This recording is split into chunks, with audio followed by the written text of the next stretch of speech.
না। কি যাবে না? আল্লাহ পাক সব পছন্দ করলে অহংকার পছন্দ করবেন না।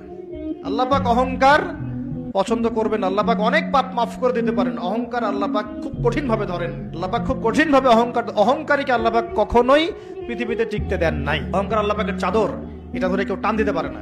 তো মনের মধ্যে যদি অহংকার থাকে, কোশ্চিন কালেও ডিগ্রি সার্টিফিকেট অর্জন করেও আল্লাহর নূর পাওয়া যাবে। আপনি খিদির হতে পারবেন না, সিচুয়েশন বুঝতেও পারবেন না, সলিউশনও বের করতে পারবেন না। ইনকাম, এক মাসে ইনকাম 1 কোটি টাকা, কিন্তু দেখা যায় মাসে একটা হসপিটাল বিল পরিশোধ করতে তার চলে যায় 50 লাখ টাকা। আছে না নাই? ওয়াইফের ক্যান্সার, যার নেই কোনো অ্যান্সার। ছেলে ইয়াবা খায়, ওরে দেয়া লাগে 20 লাখ। বাড়ি ভাড়া, খাওয়া দাওয়া ইত্যাদি খরচ শেষে দেখা যায় মাস শেষে আরো 20 লাখ ঋণের মধ্যে পড়ে আছে। আছে না নাই? কিন্তু মাসে ইনকাম ছিল কত? 1 কোটি। কিন্তু মাস শেষে দেখা যায় 20 লক্ষ টাকা ঋণের বোঝায় চাপা পড়ে আছে। আর রিকশাওয়ালা, ওর বেতন নাই, যা পারে ইনকাম করে প্রতিদিন। মাসে অন এন এভারেজ তার ইনকাম 5000। কয় হাজার? 1000 চলে যায় ওর যে ছুপড়ির বেড়া, ওই বাড়ির ভাড়া দিতে। 1000 চলে যায় ওর খাওয়া, 1000 চলে যায় চিকিৎসা, 1000 চলে যায় ছেলেমেয়েদের পড়াশোনা, আনুষঙ্গিক আরো 500, মাস শেষে আরো থেকে যায় 500। সুবহানাল্লাহ কইতে পারলেন না? 1 কোটি টাকা ইনকাম করেও 20 লক্ষ টাকা ঋণের বোঝায় চাপা পড়ে। নামাজ পড়ে যদি কাজকর্মে লেগে যায় হালাল, ওইটাই আল্লাহ করা।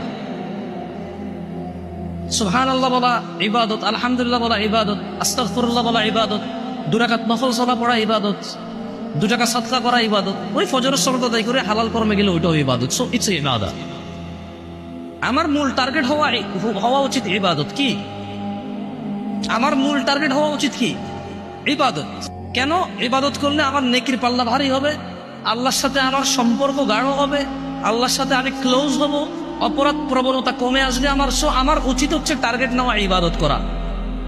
এবং যখন যে অবস্থায় আছি সেই অবস্থায় যে অ্যাভেলেবেল ইবাদত আছে সেটাকে করা, যেটা আমার জন্য বেটার সেটা করা। যে এগুলো কথা বলছিলাম কেন? মানুষ আসলে তার ইবাদত দিয়েও যে জান্নাতে যাবে, আর তার অপরাধ এড়িয়ে চলা থেকেও যে মানুষ জাহান্নাম থেকে মুক্তি পাবে তা নয়। মানুষকে আল্লাহ ক্ষমা করলেই মানুষ জান্নাত পাবে, মানুষকে আল্লাহ দয়া করলেই মানুষ জান্নাত পাবে। গরু যত বড় হোক, এখন তো কুরবানির গরুর অনেক নাম আছে।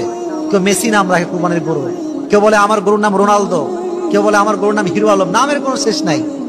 বাংলাদেশে গরু বিক্রি হয় নামের উপর দিয়ে। এটা খুব ফালতু একটা ট্রেন্ড। তো যত বড় গরুই আপনি কেনেন না কেন, if your earned money source is haram, then your sacrifice will be not acceptable to your Lord. যদি আমার টাকাটা হারাম হয়, আমি ঘুষ খেয়ে কুরবানি করলাম, আমি সুদের টাকায় কুরবানির গরু কিনলাম, যুবক ভাইরা বলেন তো এই কুরবানি কি আল্লাহর কাছে কবুল হবে? বলেন কবুল হবে? কবুল হবে না। চেষ্টা করেন জামাতে পড়ার জন্য। যদি জামাত মিস হয়ে যায়, নামাজ ছেড়ে দিবেন না, বাসায় পড়বেন। যদি দেখেন ঘুমিয়ে গেছেন, ঘুম থেকে উঠলে নামাজ পড়বেন। যদি দেখেন ভুলে গেছেন, যখনই মনে হবে তখনই পড়বেন, নামাজ ছাড়বেন না। পারা যাবে ইনশাআল্লাহ।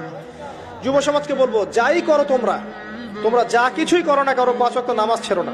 5 ওয়াক্ত নামাজ তোমাদেরকে যে কোনো পাপ থেকে ফিরিয়ে নিয়ে আসবে ইনশাআল্লাহ। এই যুবকদের মাঝে অনেক যুবক আছে এখনো বসে এই পৃথিবীতে, যাদের মধ্য থেকে আল্লাহ পাক দিনের বড় বড় খাদেম বের করবেন ইনশাআল্লাহ। কাদেরকে বের করবেন? যাদের অন্তরে আল্লাহ পাক স্বচ্ছতা দেখবেন, পবিত্রতা দেখবেন, এদেরকে বের করবেন।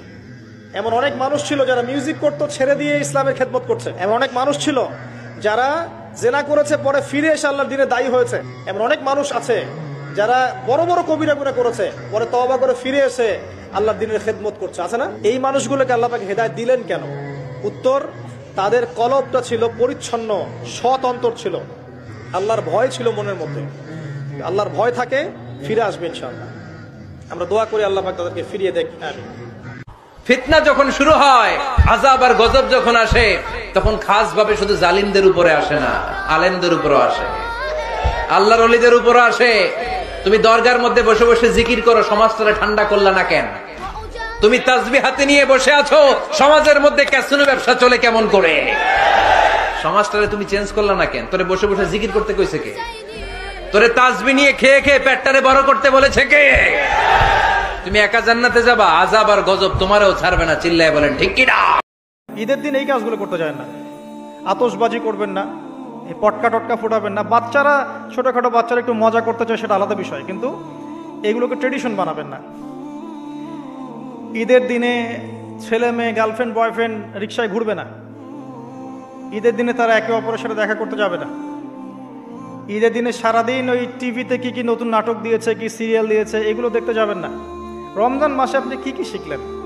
রমজানের সব শিক্ষা কি একদিনেই বিসর্জন দেওয়া লাগবে? রমজানের সব শিক্ষাগুলো কি ঈদের দিন বিসর্জন দেওয়ার জন্য ঈদ? মান ক্বারা আয়াতাল কুরসি দুবুরা কুল্লি সালাওয়াতিন মাকতুবা লাম ইয়ামনাহু মিন দুখুলিল জান্নাতি ইল্লাল মাউত। প্রত্যেক ফরজ সালাতের পরে যে একবার করে আয়াতুল কুরসি পড়ে তার জান্নাতে ঢোকার ক্ষেত্রে আর কোনো বাধা নাই।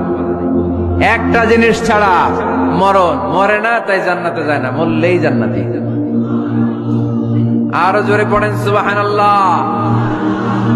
করবে না, নিশ্চয় আল্লাহ মাফ করবে না।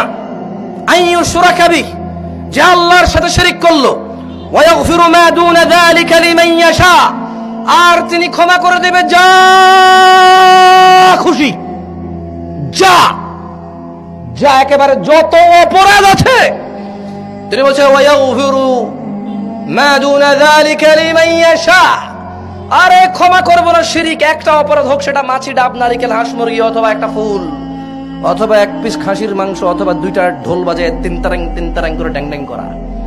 তিনি বললো ক্ষমা করবো না রে।